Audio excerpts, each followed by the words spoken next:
Guitar Business Radio is the podcast for the business of guitar, where you'll always get no reviews, no demos, and no idle chatter.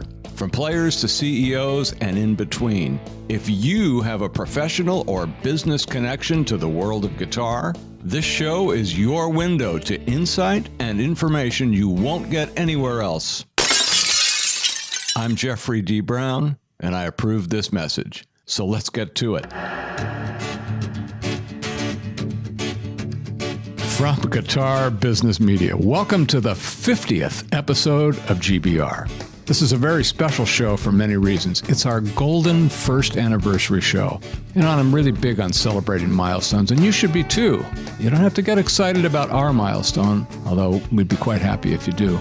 But you sure ought to be celebrating your own wins and accomplishments, no matter how big or small. I'm telling you, it's a healthy thing to do, and it leads to more of the same. Now back to our milestone. We launched our trailer for the show back on January 23rd, 2018, just in time for me to show up at Winter NAMM with some business cards trying to pitch a show that nobody had heard or even heard of. But I'm sure I planted some seeds, and a couple weeks or so later, episode 1 was alive with our interview of friend and guitar maker Mark Lacey. So today's episode is available, like all the others, on Wednesday, and it happens to be January 23rd, 2019. 1 year to the day. It's also our 50th show. That makes it golden, thus the golden first anniversary show. I know it sounds kind of funny, but it's also our official Winter NAMM episode, which just means I'll be walking around talking it up with folks as I do some interviews and get to meet many whom I've worked with a lot but have never met in person. So very excited about that. Now, for those of you who followed the show with interest, you know what happens at the back of the show. I hope, however, that what happens in the back of the show does not stay there, but do stay with us after the interview with Jennifer Batten, and I'll have a lot more to say about the first year of GBR with some stuff I'm sure you've never heard before, maybe even some stuff I've never heard before, so it will be new for all of us. Now, inasmuch as we have that to look forward to, I'm thinking, which is something I do a lot of, by the way, that it might be best to just move on to something completely different.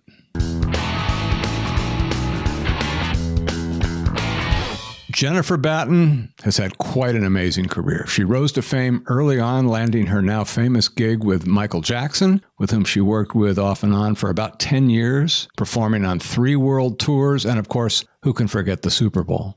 Later, she went on to work for several years with Jeff Beck, but underlying it all, she developed an extraordinary and innovative style that has certainly been unique to her. There's so much to talk about, so let's just get to it as Jennifer Batten joins us right here and right now. Hey, Jennifer, thanks so much for coming on the show with us, and welcome to GBR.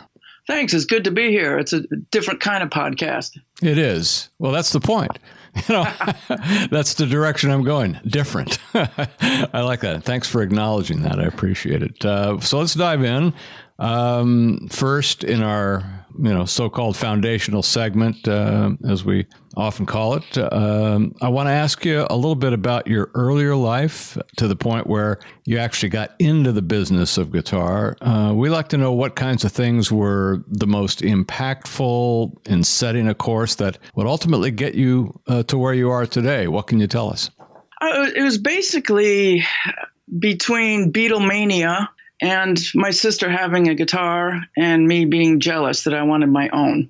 So, I lived in a really tiny town in upstate New York, and the whole town was involved with Beatlemania and getting their Beatle boots. And every time a new record would come out, we'd end up listening to it at each other's houses. So it made a huge impact.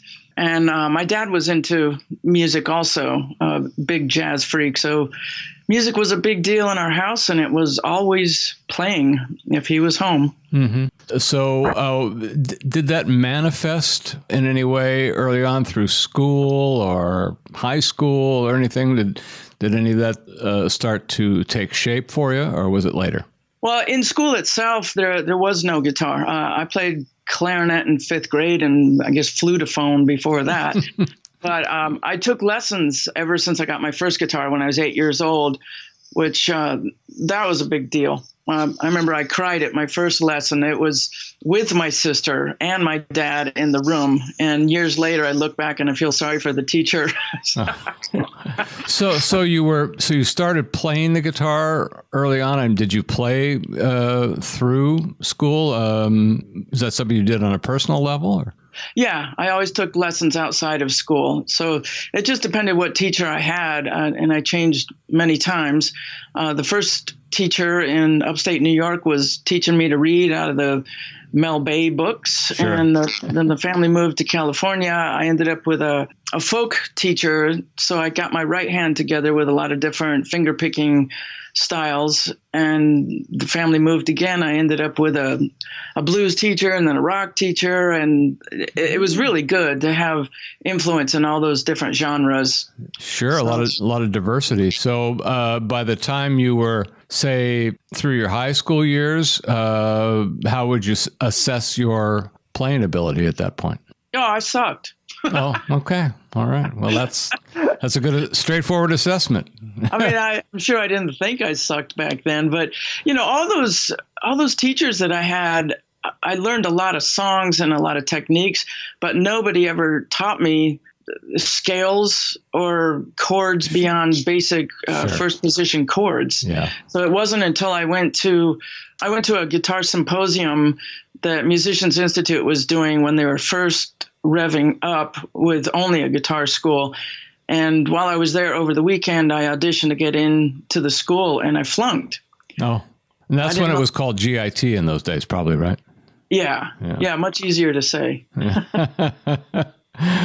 And it sounds to me like that may have been around the time that Beth Marlis was around there. Is that true? It was before Beth's time. Okay. I was in the third class they ever had. Okay. And graduated in, I think 1979. Okay. Yeah. So that's what really sort of started the crystallization, as they would say, of your ability and starting to craft a talent at that point. That year was an ass kicker. It was really hard for me. I think I'm the only student that never played a gig in my life. I was just a bedroom player. I'd get my lessons and play them and then go to the lesson the next week.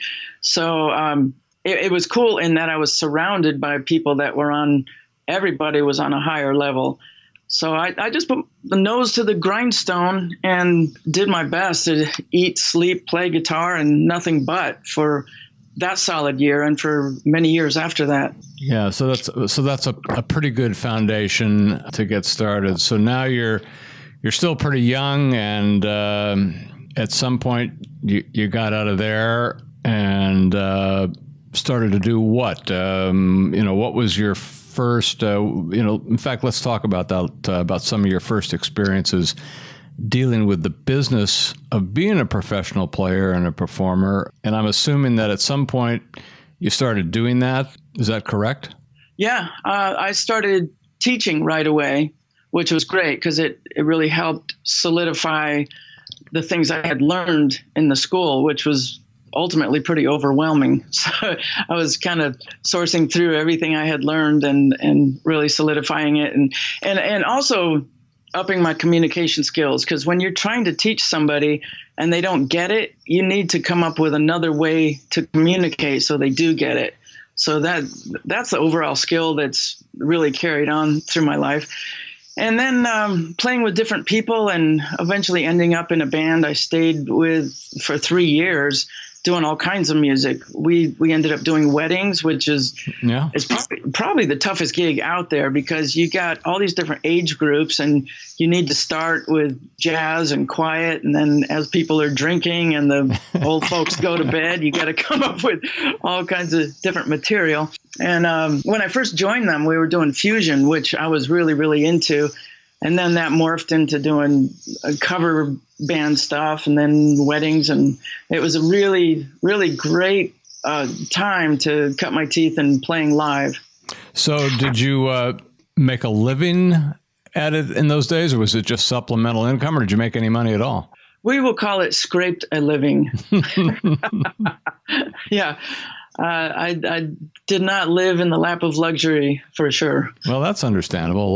A lot of us didn't, and a lot of people don't. It takes a while, to get it working to the point where that does make sense. And a lot of times people have to supplement it with a lot of things, besides that. And did you find yourself having to work at something else or anything to allow you to pursue that passion?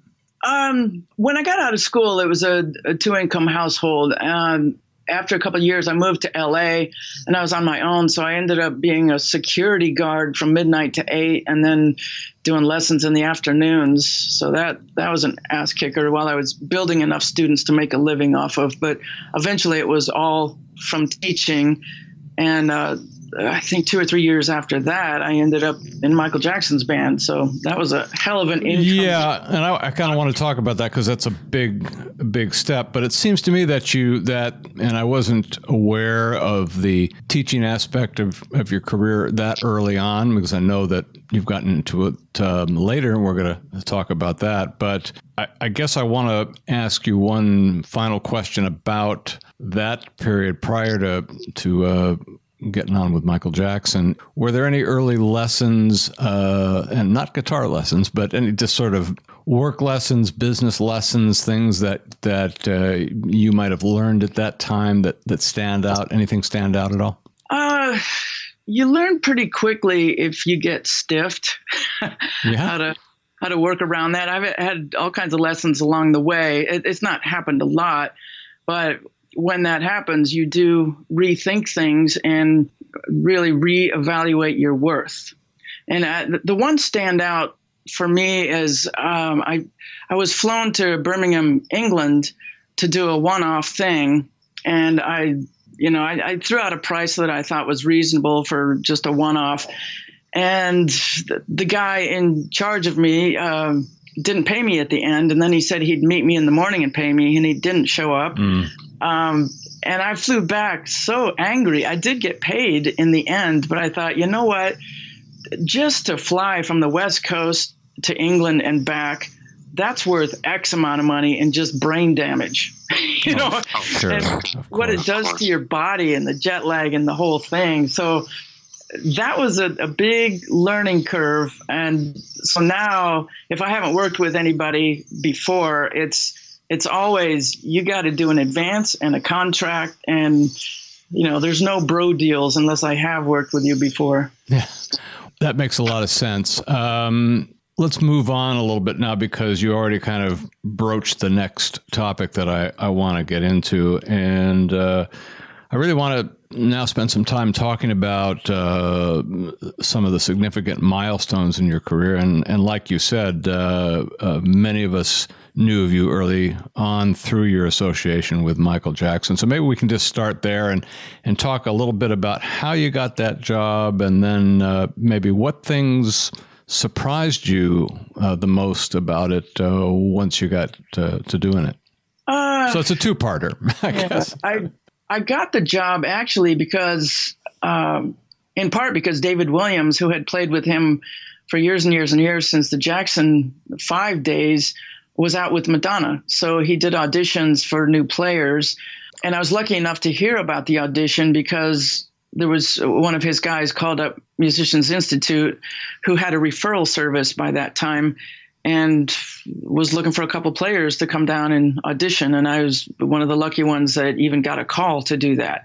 Because usually those kind of gigs are very word of mouth. Somebody knows somebody, and a lot of times there's no audition at all. So I was very lucky that he was open to have brand new players that nobody knew. And I went down and, well, first I asked when the last possible time I could go would be, so I could just sit home and work on tunes nonstop and drink a bunch of coffee. And, know. And a couple of days later, I went down to the audition and there was no band. It was just me by myself and a video camera, and Michael would look at the tapes later, which actually at that time was preferred. It was much more relaxed than playing with a band. And, it can be kind of awkward. Is your sound loud enough or whatever? So at that time also Van Halen was huge. So it seemed like every band had a solo section for the guitar player to play alone. And at that time, I was in 5 bands, so I got a lot of time in doing that sort of thing. And the only guidance I was given when I was there was to play some funky rhythm stuff, because that'd be 90% of what was asked of me. And so I improvised something, then I started soloing improv.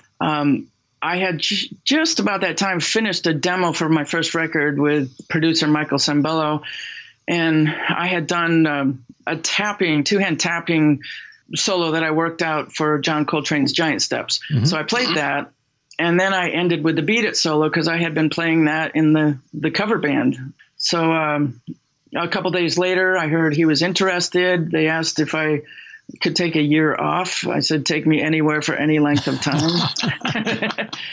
And next thing I knew, I was rehearsing with the band of killer players that were way more skilled or had way more gigs under their belt. Ricky Lawson had played with everybody from Whitney Houston to Lionel Richie to you name it. Greg Fillinganes was a child prodigy that went out with Stevie Wonder when he was 17 or 18. So it was an incredible environment. And I also will add that a lot of times rookies end up in an environment like that and get their asses kicked with attitude. And I will say all guys were super respectful, and we still stay in touch 30 years later. One thing that surprised me, I shouldn't have been surprised because of the level of what Michael Jackson was. I mean, he was the biggest star on planet Earth. So everything was taken care of. It was so amazing. There was, people hired to draw up a look for each member on stage, and they spent $1 million making custom clothes for everybody. It was just, the level of money was insane. In fact, Michael himself had a belt made out of silver that he would start the show with and have on for a couple of songs. It had this giant front part of it and had custom carvings of different parts of his childhood on it. Oh my gosh. And and after 2 or 3 songs, he'd take that and toss it across the stage. 30 grand or some ridiculous price. Oh my gosh, wow. Yeah, it was like jumping into lifestyles of the rich and famous. And as for myself, somebody painted a picture of what I should look like. So the wardrobe department got to work on that. And then the hair and makeup department got to work on my face and hair. And it was just incredible. Well, there was a lot. I mean, I think that certainly you were a standout on the stage. I mean, that's kind of a given, but you had a tremendous presence. Well, that was all Michael's idea. He wanted me to stand out. He wanted me to have white hair. And boy, when you see some of the shots, you see Michael in the spotlight and you see my hair, and that's it. Yeah. So a lot of people still know me as the girl with the hair and don't actually know my name. Yeah. Yeah, I can imagine, because you certainly had a lot of exposure, both on the tour, and I remember the Super Bowl event and that sort of thing.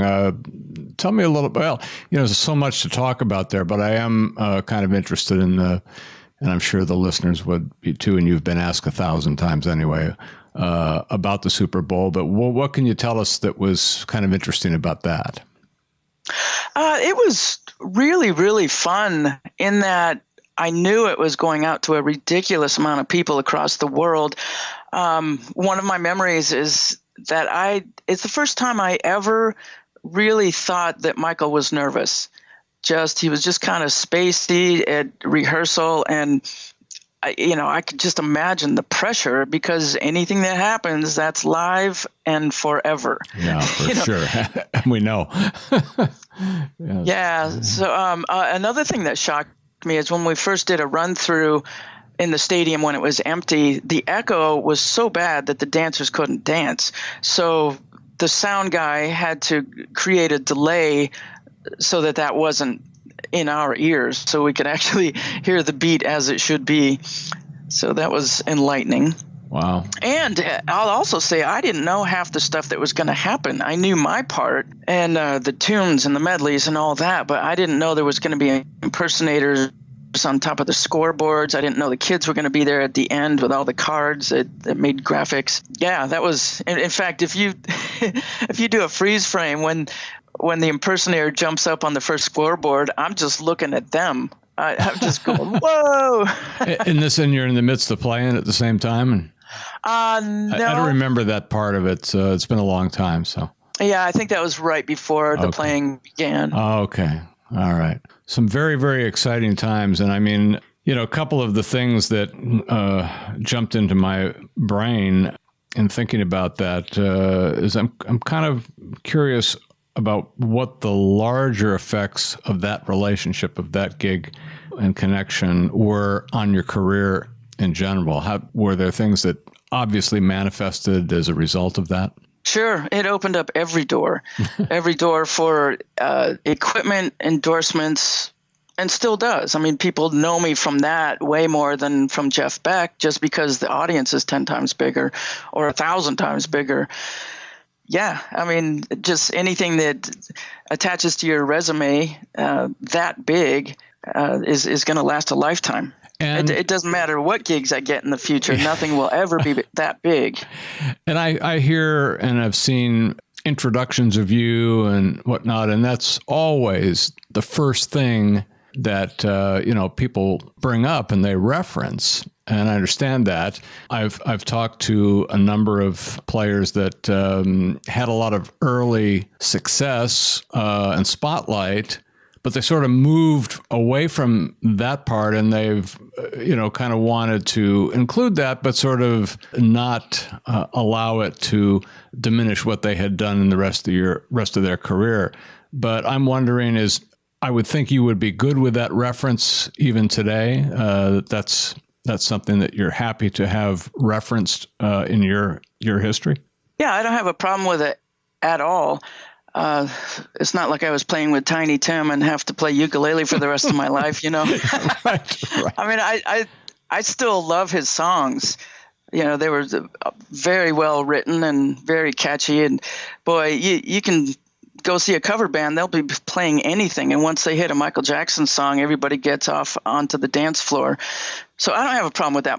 The music I play is night and day different from that. I put out 3 guitar records, and it's instrumental and goes world beat, kind of jazz direction, all kinds of different places. But when I play live, I didn't for many years, but now I try to add at least one Jackson song, because there's always Jackson fans that come. Yeah. And I noticed in the beginning, after I got that gig, I would do a guitar clinic. I'd be playing all my fusion and all that, and I'd see a couple people in the back that might have a shiny glove, or I could just tell the Jackson fans. And I know they'd walk away disappointed because I wasn't playing any pop music at all. So now I'll add 1 or 2 at least to play homage. Not that I would play it the way he'd play it, but there's great melodies regardless. Sure. I'm kind of curious about how your career was managed in those days. I think that's a salient point for the topics that we cover in here. What can you tell us about that? I found managers to be out of their minds. I've heard that. Just, I tried to have management several times over the years, and in the end, just the idea of somebody speaking on my behalf just does not sit well with me, in part because things would come back to me and I would just be horrified.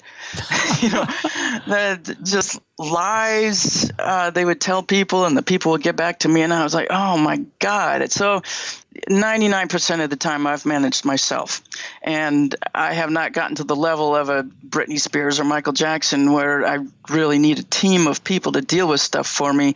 Although sometimes when it gets super busy, I wish I had somebody taking care of some of the small details, but I do prefer in the end to have control of what's going on, to make sure things have been done. In fact, one of the most horrifying things, when Jeff Beck called me to play, I was kind of on the verge of getting a new manager at the time, and I told him, okay, here's the first gig to come.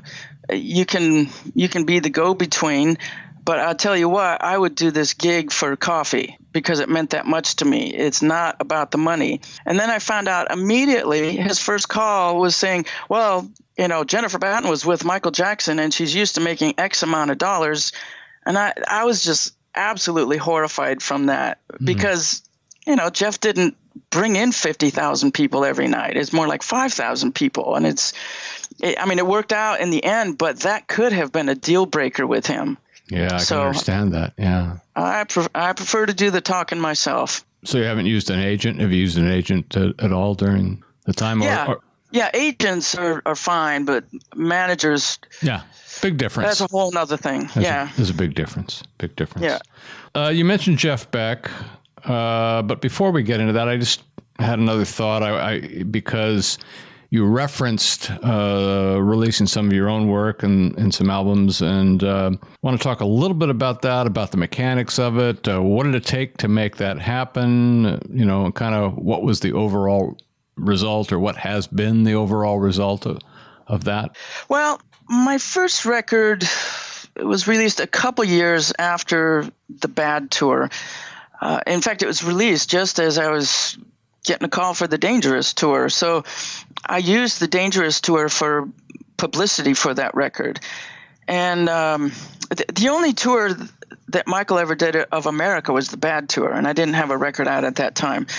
So we go off to Europe, and now I'm making all this money again, and I hired a publicist, and all the flights and hotels are paid for, so what a hell of an advantage. And Michael only played 2 or 3 days a week, so I had a lot of time that I could book interviews back to back to back. But unfortunately, it was before iTunes, before the internet, and there was no distribution in the rest of the world from my little label out of California. So that was a lesson in throwing money away. Oh, gosh. Yeah. And I did a very similar thing for the next record. It was finishing up about the time I got the call for the History tour. So I did a very similar thing.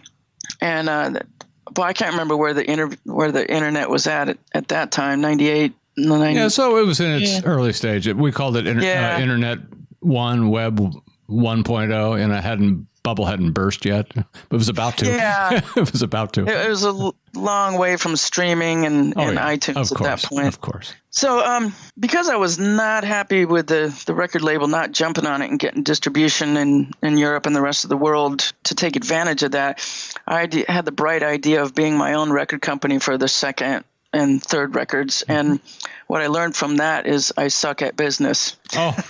At that time especially, you had to have some kind of product out, and now having a CD is like having a business card. You just have to have that. You have to have an online presence. So definitely not a big seller, and no vocals, so that limits it to guitar nerds. And I still play for guitar nerds. Do you still promote that work at all today? Is that's still out there and available? And I think I've seen it. Yeah. I'm still connected with a label out of Finland, actually, that takes care of all the digital distribution. Mm-hmm. And unfortunately, almost all my gigs are in other countries right now.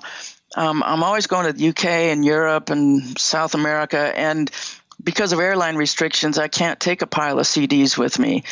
And people have suggested getting it manufactured in the other countries, but I'm all over the map. It's not like, I go to Switzerland every year for 3 weeks, so I'll have CDs manufactured there.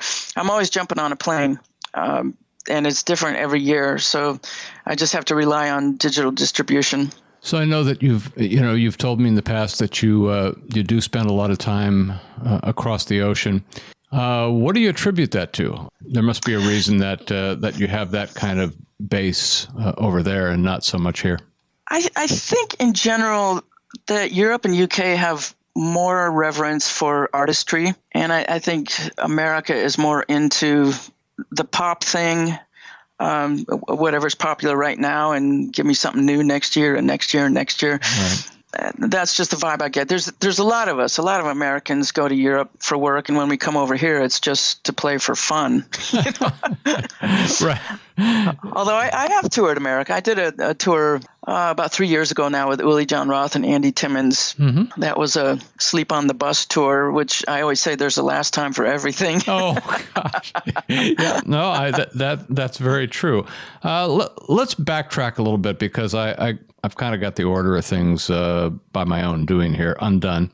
But I wanted to talk a little bit about the Jeff Beck gig again, and again, a little bit about how that came about, and also what was different about that compared to the Michael Jackson adventure. Yeah, well, they were both dream come trues, and it's actually not a dream I had. I mean, getting the biggest tour in the world is, I always knew I wanted to play for a lot of people, but I didn't know how that would manifest.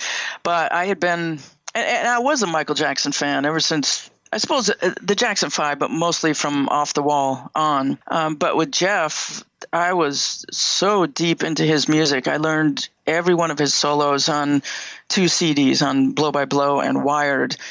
And I got a hold of these, third generation VHS tapes, and I would hit pause, and you get that line across the whole picture, know, the olden days. Yeah. So with Jeff, I just wanted an autograph. And when I knew I was going on the Dangerous tour, I knew we were going to UK, so I made it my mission of the entire tour. The highlight was just to meet him. And when I did, I gave him a copy of my first CD, thinking, he probably gets inundated with CDs and might not even have a chance to listen to it. But I made my connection, got my autograph, went on my way. And a month or so later, he called me up and said, I finally had a chance to listen to your record properly, and let's do one together. And that I did not expect. That came so out of the blue. It was phenomenal. And it actually didn't happen for 5 years. And I saw him on a couple tours in the meantime. And every time I saw him, he said, we're going to do this thing. And I thought, well, yeah, you're saying that because I'm in front of you right now, because I know what it's like to be inspired and then next week something else is happening. But he never forgot about it and eventually said, okay, I got this tour of Italy. Let's go. Sight unseen, really. I mean, he did have copies of my CDs, but we had never played together. So I thought that was a hell of a lot of faith. So I forced an audition on myself of sorts. I just like the Jackson tour, I didn't tell anybody I had it until it looked more solid. I had a session booked in Italy, and I flew over and booked myself to London and learned most of the stuff on the Guitar Shop record just to play that in his presence to make sure he wasn't nuts. Because it was such a big deal to me. That's like the pinnacle of guitar players for most guitar players, because he is the inventor of so much and has the tone to die for that everybody wishes they had. So when I got that gig, mum's the word. I just worked my ass off as soon as I knew what tunes we were going to be playing, and needless to say, it worked out. Yeah, well, it's another great item on the resume, Yeah, especially, a lot of people tried to blow me off as, I played with Michael Jackson. Oh, that's just a pop tune. That doesn't take any skill. Got to have a great groove, and I had to do the Beat It solo, and I, depending on what tour, I did improvise on other tunes, but all of a sudden, when I'm in Jeff Beck's band, there was a hell of a lot of jealousy through the guitar community. It's like okay. People that thought I was just fluff in a pop band, all of a sudden they're going, oh. So it was phenomenal. It was really phenomenal. Plus, Trial by Fire, when we first got together, Jeff got SIR in New York, and the original band was going to be Terry Bozzio and Tony Levin on bass. Mm-hmm. And I walked into the room, and there's no keyboards, and I thought, oh, geez. He was totally fine to do something different and have me only play guitar, but I thought, boy, guitar sounds are not going to cut it. If we're doing anything from the last 30 years of records, I've got to trigger synth sounds. So I jumped in there, and it was really overwhelming at first to try to cop those sounds. So I spent hundreds of hours programming. And then I had so much ridiculous equipment on stage. Yeah, I've seen videos of that. I mean, it's just some incredible stuff. I mean, you were quite an innovator in that. Well, I was a tap dancer is what I was. I'd say the most important part of rehearsals for me was learning what patch to hit for what part of what song. Am I jumping over to the keyboard side for this or the guitar side for this? I had MIDI switchers for both instruments, plus 2 volume pedals on the MIDI stuff, so I could bring in a second sound unit. That was before laptop sounds, so I had Roland physical hardware in a rack. Then I had a volume pedal, a whammy pedal, a wah pedal, and MIDI switcher for all the guitar stuff too. And Jeff looked over at rehearsal one day and said, "You have too much equipment. I've got to start bringing pedals in." And he'd bring in a new pedal every day. And of course, we'd go off on tour and he wouldn't bring any of it because his sound is pretty pure. Yeah. But it was, I don't even want to know how much money he spent in taking my equipment around the world. Oh. I mean, 2 racks of stuff. Wow. It was ridiculous. And just to think that all of that stuff is replaced by a MacBook Air now. Yeah.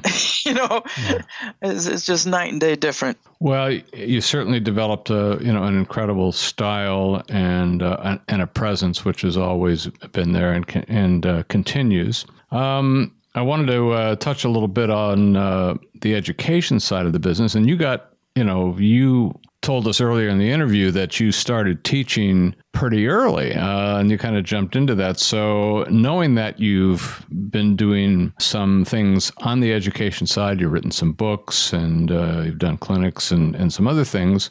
A lot of players get into that sort of thing for different reasons, but I wanted to ask you how significant a part of your career has that been, it continues to be, and what are you doing and what are your plans? That's a 4-part question, I think. Oh, Jesus.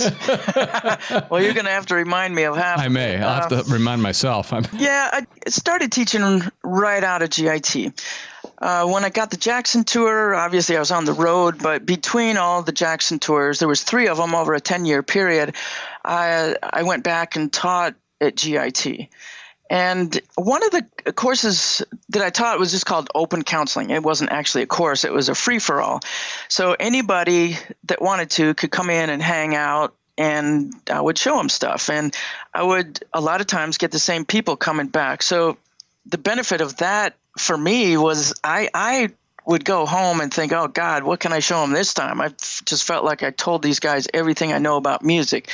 So I would jump into learning Joe Pass chord solos to bring in to, at that time, Satriani and Yngwie were the biggest thing. And I would learn those solos and tear them apart and show them. So it was a real growing ground for me as well as being able to share it with other people. And then once I had the Jackson gig, I got endorsements right away. Ibanez Guitars was, I think, the first one that I signed with.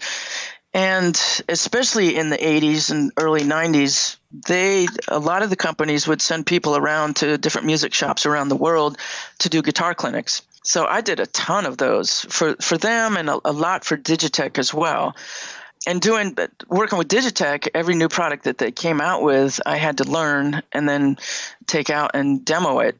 So that was a really good thing to get me into programming sounds, and I've been into it ever since. I think if I just got my first, Helix pedal and had never done any programming before, it would be super overwhelming. But I really like the ability to get in there and dial in my own sounds for whatever tunes. I'm really into sounds, especially doing an instrumental shows. You don't have the vocalist there for entertainment value. So sounds are one thing I do to keep myself entertained, as well as to hopefully make sure the audience doesn't get bored. Yeah, and it's quite unique too. I mean, I've never heard. Well, I can't say nobody does it, but I've really never heard anybody that does quite what you do on a lot of the stuff that you do. So pretty interesting and amazing stuff. Well, thanks. There are a lot of nerds out there. You start looking on YouTube, and there are a lot of geeks. It's amazing. It's amazing. But you did some books. You've done some other things. So I'm going to ask you just to go ahead and continue on that front. Yeah. Well, when I was at GIT, there was a book publisher called REH. I remember them. I started and that's how I got into the business like 40 years ago, was producing guitar books and that sort of thing. So, I knew about those guys and a lot of others at the time. So, yeah, REH started with the teachers that were at GIT, Joe DiOrio, Don Mock, Ron Ashday, and others that came along after. And I tore into those books, especially Joe DiOrio's. I memorized those books. And so that was a real boost. And then there was a guy in my class named Steve Lynch who ended up in a band called Autograph that had a big hit in the 80s. And he is the one that got into two-hand tapping really deep. And so I took a lesson from him and then went about my own way of trying to develop a tapping style and ended up doing a book. And REH took that book on. So that was my first book. That was a book of licks, but damn, it was a lot of work. Yeah. Well, it is. I've produced many of them. So I know. Yeah. I've done that recently for some other people, and it's a lot of hours. It's just a lot of time. I don't do it much now, in fact, at all, but I can attest a lot of time. Actually, I'd lie. It's not my first book. My first book was an indie thing I did. I wrote out, I think, 20 solos from Peter Sprague, who's a jazz player that I studied with in San Diego. And I did the calligraphy for that as well. So that was a way more work than just turning in a scratchy manuscript to be professionally written out. And I did... I've actually written a lot more books than I ever had published because I'd get 95% of the way and get bored with it. Okay, I know how that goes. The 95% syndrome, as we call it. or sometimes it's the 90% syndrome, but it's the same thing. You get to a point, and I have friends that I always tell them, you have so many assets on your shelf that could be earning you money. And these, the people that really have done that a lot. And it's always frustrating for me on behalf of somebody else. I'm sort of venting my own frustration. But so, maybe there's something there that you will be able to convert at some point, though. Do you think about that? Yeah, I do. Actually, this is this year? Yeah, this year. It's the 25th anniversary of Van Halen's 1984 record, and I wrote out all the solos in that for REH. And when it was done, Roger said, "Well, do you know anybody in the Van Halen camp? Because we got to get permission." And I thought, no. I thought my job was just writing this stuff out, for Christ's sake. So that never saw the light of day. So I might actually take my handwritten manuscripts and make it available. But, people got into video lessons after that. I don't know how much books are selling these days. So everything has changed. Everything has changed. I spent many years in the magazine business, many years, and in its heyday. So, but now that's a different world too. Everything changes, Well, a lot of people actually. It might be REH that got involved in video back in the day in the VHS, and I just was really shy to do that. Just the whole idea of having a camera in my face and screwing up a lick and having to reboot. So I put it off for years, and finally I decided to hook up with TrueFire.com. I heard so many great things about the company, and finally several years ago did my first one, and I just love the people that work there. It's so great, and they're musicians, so it's not like a corporation saying, okay, put in 500 hours of work and we'll give you 5%. They give you I can't remember what it is, but it's an impressive percentage. Plus, if people find your material that you've done through clicking through your own website, you get 65%, which is just unheard of. So they're very, very fair, very kind. They'll fly you in to do the videos. You shoot in 2 days and you're back home. And they have nice facilities down there. I mean, I haven't talked to Brad in a lot of years, but... Yeah, in fact, I live in the Northwest, so ideally it would be great to, when it's cold up here in January, to fly down to Florida and hang out for a few days. Yeah. So they were pioneers in it, really. I mean, they really kicked it up a notch or two. Yeah, and they keep kicking it up. They keep improving stuff. So I did a course in rock soloing, another one in rock rhythm, and my last one I did was intervallic licks in the style of Joe Diorio that I studied so many years prior, but adding a rock and roll spin to it and bending strings and stuff. So is it something that, and I guess I asked this question, maybe this is one of the parts that I forgot, but currently is it something that you're continuing to do and may expand on, or? Yeah, that's the one of the things about True Fire is once you do a video, they want you to keep building your catalog. And there's so many artists working for them now and great players like Robin Ford. When you put out a new piece of material, then people will go buy your back catalog too. So coming out with something new is one way to put your face to the forefront once again. Absolutely. And I've got a few things in the pipeline, but I'm creatively so scattered.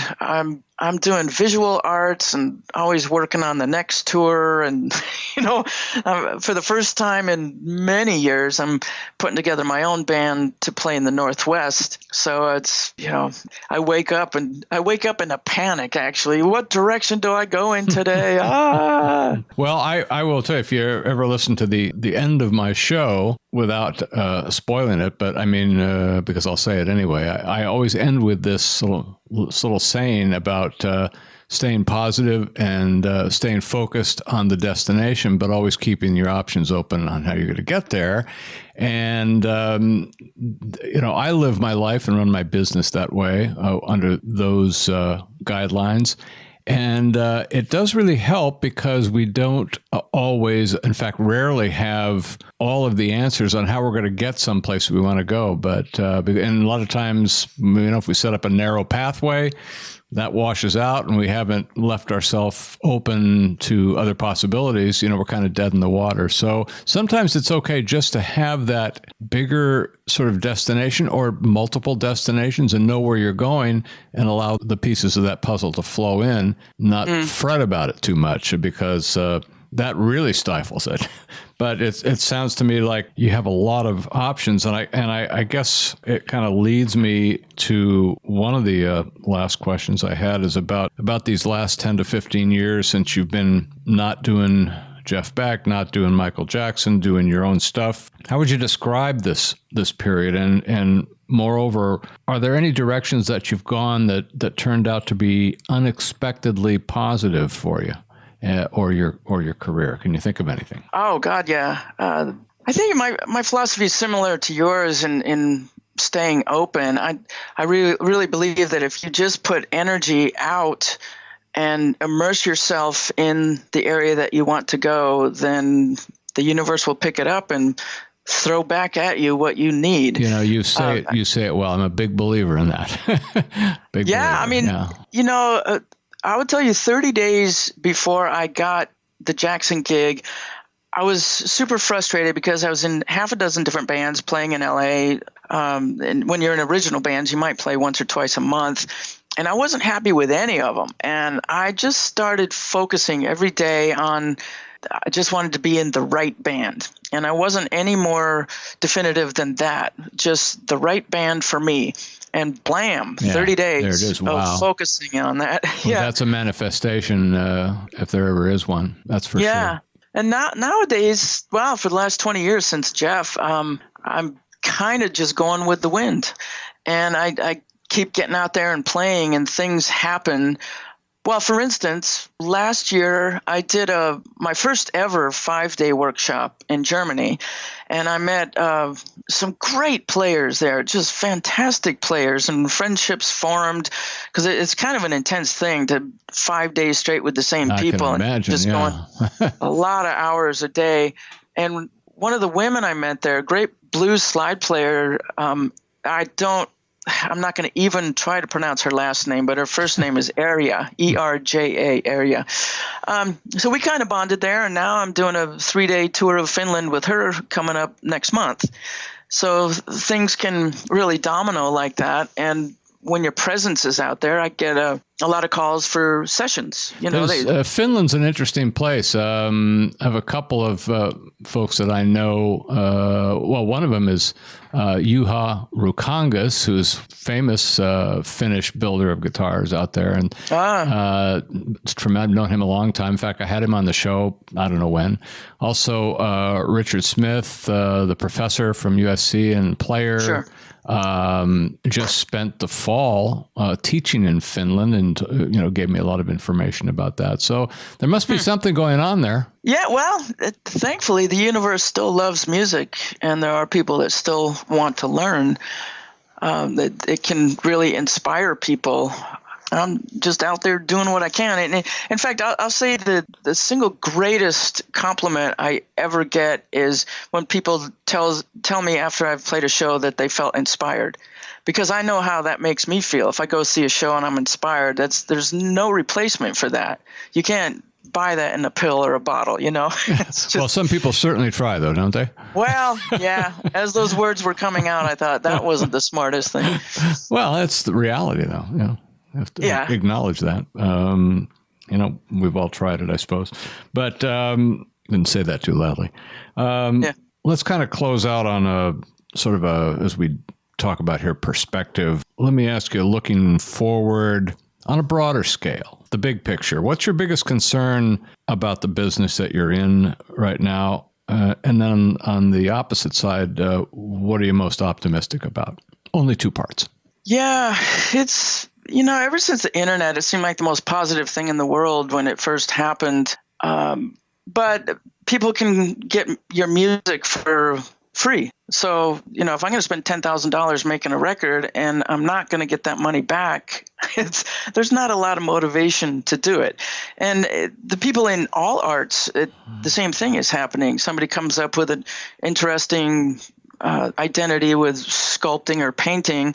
Once it's online, anybody in the world can duplicate it. So, the intellectual property is at risk. Yeah, it's a big problem.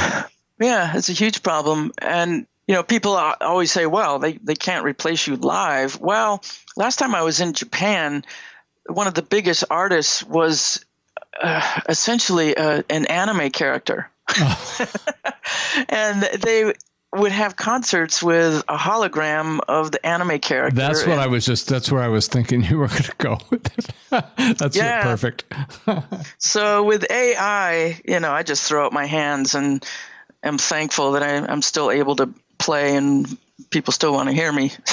And that's a lot about understanding the here and now and living in the moment. And a lot of us didn't understand that. A lot of people still don't understand that. They spend a lot of time lamenting the past and going over that over and over again. And we're not doing that. They're busy worrying about the future and things that will probably not happen. And all the time missing the moment, the here and now, which really, Jennifer, is the only thing we really have, isn't it? That's very true. That triggered a memory of a conversation that happened on the bus on the Bad tour. And rap was just starting back then. And, there's incredible musicians in that band and singers. And I remember, I think it was one of the singers said, this is just a phase. It won't last. It won't be here in 5 years. And that's what, 25 years later or 30 years later, Yeah. Whatever it is. Well. So the positive thing is I don't think you can reproduce creativity with artificial intelligence. Well, it's going to be artificial creativity. Yeah.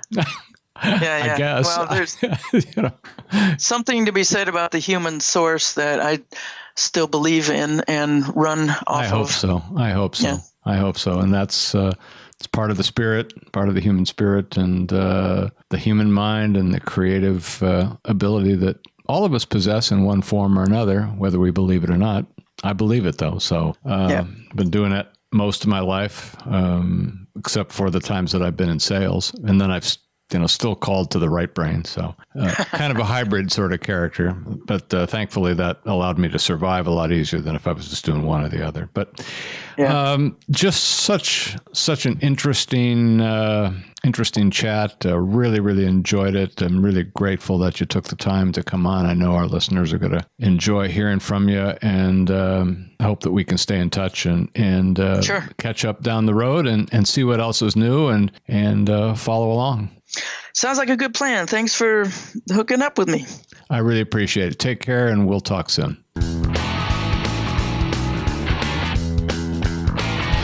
So what did you think of the interview with Jennifer Batten? We always want to hear from you, and you can do that easily through the official episode page on our website at guitarbusinessradio.com. On Facebook and Twitter, find us at Guitar Business, or email us directly at contact@guitarbusinessradio.com. And, of course, if none of that works for you, just call us on our GBR hotline at 888-777-2404. You can do that right now if you like, or later. Operators are standing by. Patiently, I would add. So, like I said in the front of the show, I wanted to spend just a few minutes talking about the significance of this first year of GBR. And listening to Jennifer at the very beginning, she said something that kind of summed it up for me. And this is someone who's done like hundreds of interviews. She said this was a different kind of podcast. And that's right. It is different in many ways. And that's a good thing. That was the intention. We do no reviews and no demos for a reason. There's already a bunch of people doing that. There's nothing to reinvent there. Also, I've listened to tons of other podcasts, and I don't want to sound judgmental or purposely critical. I tell other people not to do that, but so many podcasts are just filled with idle chatter. I'm sure you know what I mean. I didn't want that either. So it just made sense to be clear about all that from the beginning, and it was easy to add the slogan to the show. And you'll notice that there's always been a lot of structure on GBR. There's a reason for that, too. I've said it before. It's about value and respect for our listeners' time. So each episode takes a lot of preparation. Had no idea how much until I was a few episodes into the show. It's a lot, but it's paid off. We had almost 22,000 listeners in our first year, which is not a huge number, but then I'm not Adam Carolla or anyone like him, nor is this a pop culture show. It's a business show and a niche podcast as well. So considering we started with nothing, I see year one as a resounding success, at least from my perspective. And while I expect the show to do even better in its second year, probably the best indicator of the show's success has been the caliber of guests we've had on every week and what fun that has been. But what accounts for that? I think Jennifer summed it up. We're different. We're serious about what we're doing here, and we're having fun doing it. It's a good combination. Another thing that you would notice if you listen regularly to GBR is that it has evolved a lot over time. I've made a ton of changes, tweaks, adjustments, revisions, alterations, deletions, and additions. I've tried a number of things to enhance the value of the show, but I'll be honest with you, a lot of it has just been spaghetti. Some of it sticks to the wall, and the rest does not. I've had to pick up a lot of noodles off the floor and toss them in the trash. You may have noticed. One big mistake I made was trying to monetize the show way too early. Some of you may remember the Patreon experiment. I mean, it was well done, I thought, and we ultimately had something like 4 or 5 patrons. That was not a success from a revenue standpoint, but I can tell you I learned a lot from the experience. So it's in the R&D folder. Crowdfunding is cool. We'll probably do something with that idea in the future, I'm sure. And then about 6 or 7 months into the show, I sent out an email to all my previous guests at that time, asking them for some feedback. How can we make this better? And I can tell you that from those who responded, the largest percentage of them said the same thing. Get to the interview sooner. Now, in all fairness, I can understand that coming from the interviewee's point of view. Even so, I thought it was valuable information, and I agreed, for some additional reasons as well, to shorten the front of the show and get to the interview much quicker. And that has turned out well and made it a bit easier for me when I'm putting the show together. So that's the model we use today. So all in all, I'm very pleased with GBR's first year, and I'm very excited about year 2 moving forward. I'm especially grateful to all of you who've taken the time to listen to the show and be supportive. I appreciate hearing from you, and I hope to hear from more of you in the coming year. In the meantime, my advice is always the same at this point in the show. stay positive, stay focused on your destination or destinations, but keep all your options open on how you're going to get there. Thanks for listening, and I'll see you again on episode 51.